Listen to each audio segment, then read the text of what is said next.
Christians,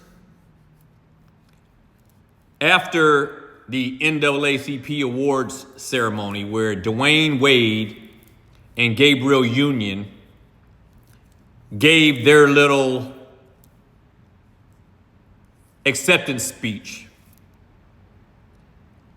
which was geared toward apprising us and making us aware of all the things that are going on in the LGBTQIA community, up to and including being hunted by whom I know not.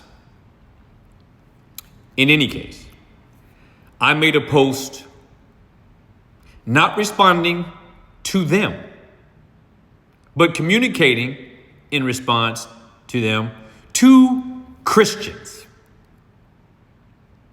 And my message was to Christians,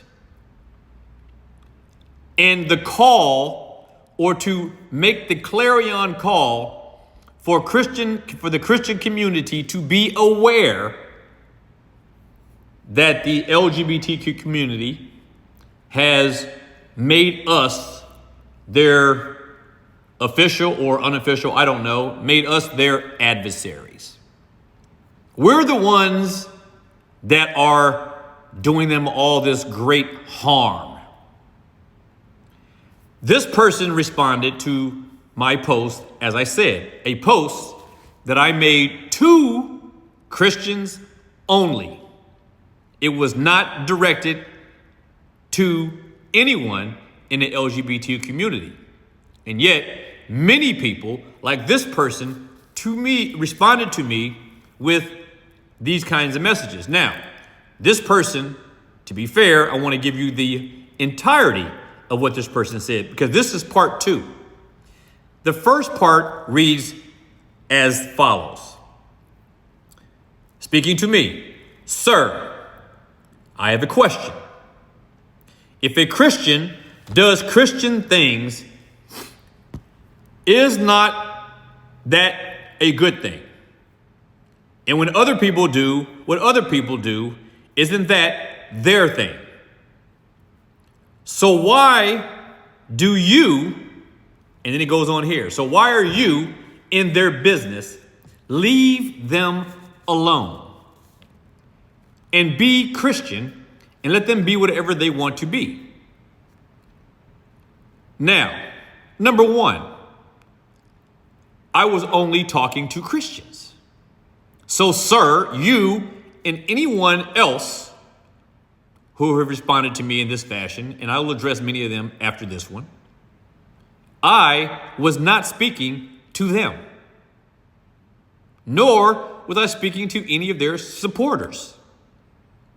I was speaking to Christians and Christians only. Now, let me make a second point.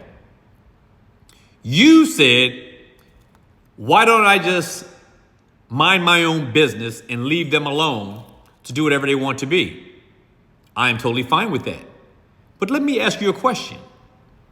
If I did, which I do, if I were to go up on a stage in front of many people and preach Christianity, people to whom I am not speaking are offended. They go up there and do the exact same thing, and if I respond to that, I have to mind my own business. Now, I clouded this up a little bit. Forgive me. My point is this.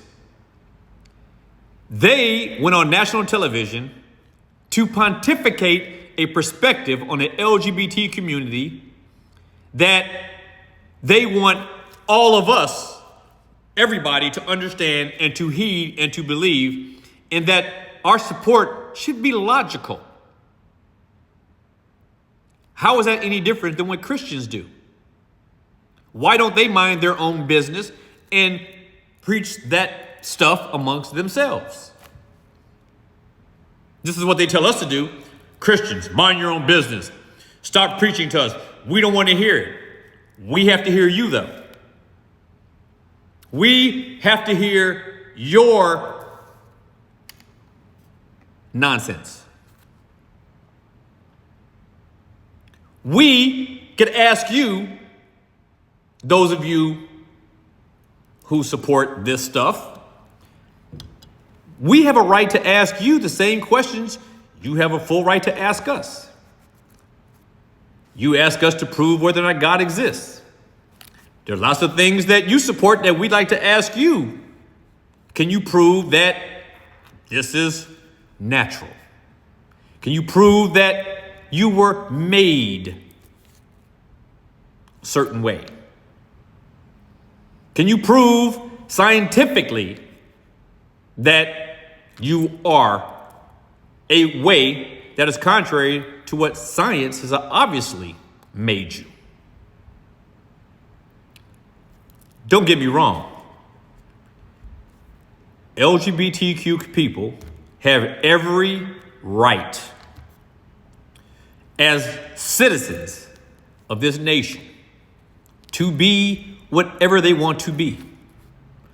When it comes to the civil forum, they have every right to be and to expect every right that everyone else has under this umbrella of civil magistracy. But let's not get things confused. What may be acceptable to the world under the law of worldly invention is not acceptable to what comes under the law of heaven and earth as mandated by God and the law that he imposed upon us. His moral law must be heeded. Christ said, "You render to Caesar the things that are Caesar's, but you give to God the things that are God's." I don't have a beef with anybody in the LGBTQIA community, especially not because of their preferences or their perspectives, any more than I have a beef with someone who is a known murderer or somebody who is an habitual liar or somebody who is a sexual fornicator of another ilk or someone who is a covetous person. All sinners are in the same boat. LGBTQ and every other sinner. We are all sinners for which we will all give an account unto the thrice holy God. And I dread the wrath that is to come to those who choose willfully to subvert, to pervert, to circumvent, to obstruct the natural order designed by God and to act it out in such a way as though God misunderstood something, as if he made a mistake, as if somehow he is at fault or responsible, or perhaps in your mind he just doesn't exist at all. But one thing's for sure, when you shut your eyes on this earth, all of us are going to wake up standing before God, ready to receive what we have done in this body, whether good or evil. And on that, you can be assured of.